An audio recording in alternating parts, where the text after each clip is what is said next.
দেখতে পাচ্ছেন যে প্রচণ্ড স্লোগানের সাথে স্লোগানের মতন করে রেখেছে নারী পুরুষ সমস্ত মানুষ নিয়ে কিন্তু তারা এখন এই আন্দোলন যুক্ত হয়েছেন। আপনারা জানেন গত 12 তারিখে শরীফ ওসমান হাদিকে দুর্বৃত্তরা গুলি করা, যাদের মধ্যে একজনের নাম সবচেয়ে বেশি আলোচিত হয়েছে। তিনি হচ্ছেন সাবেক আদাবর থানার ছাত্রলীগের সভাপতি লাগাতার তার বিরুদ্ধে হয়েছে ফয়সাল। সেই ফয়সালকে কেউ বলেছে ইন্ডিয়া চলে যাচ্ছে, আবার কেউ বলছেন তিনি ঢাকাতে আছেন।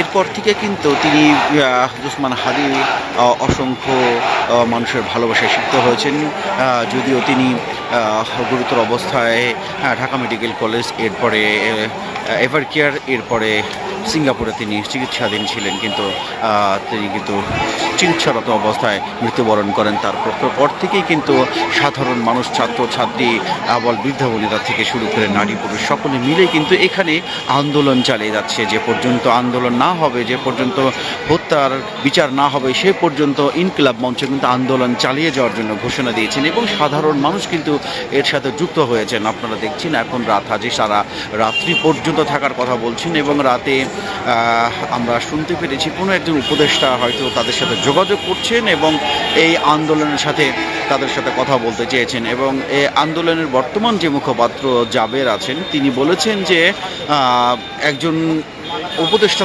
তাদেরকে বলেছেন যে আন্দোলনের সময় তারা এখানে আসবেন, একটা শর্তে তারা আন্দোলন তুলে নিতে হবে, এমন একটা শর্ত বলেছেন। কিন্তু ইনকিলাব মঞ্চ থেকে বলা হয়েছে আন্দোলন বিচার না হওয়া পর্যন্ত তারা আন্দোলন চালিয়ে যাবেন। তো দর্শক, এর মধ্যে আমরা আরেকটি জিনিস আপনাদের জানিয়ে রাখি, যেটা হচ্ছে আপনারা জানেন অবশ্য অলরেডি, এর আগে আজ সকালের দিকে বাংলাদেশ জাতীয়তাবাদী দল বিএনপির বর্তমান ভাইস চেয়ারম্যান জনাব তারেক রহমান, তিনি কিন্তু এখানে আজকে সেই ওসমান হাদির কবরে কিন্তু সে জিয়ারত করেন। এছাড়া সাধারণ মানুষও কিন্তু এখনো পর্যন্ত তার এখানে আছে। দর্শক, আমরা দেখতে পাচ্ছেন যে সারা দিন এই রাত পর্যন্ত এখন আমরা আপনাদের কাছে আসছি এবং এটা এই পর্যন্ত সারা রাত পর্যন্ত চলবে না, এমনটাই তারা ঘোষণা দিয়েছেন। এবং সাথে আরও রাত হচ্ছে, আরও মানুষ বাড়ছে দেখা যাচ্ছে। দর্শক, আমরা চেষ্টা করছি আপনাদের সম্পূর্ণ সময় জানার জন্য।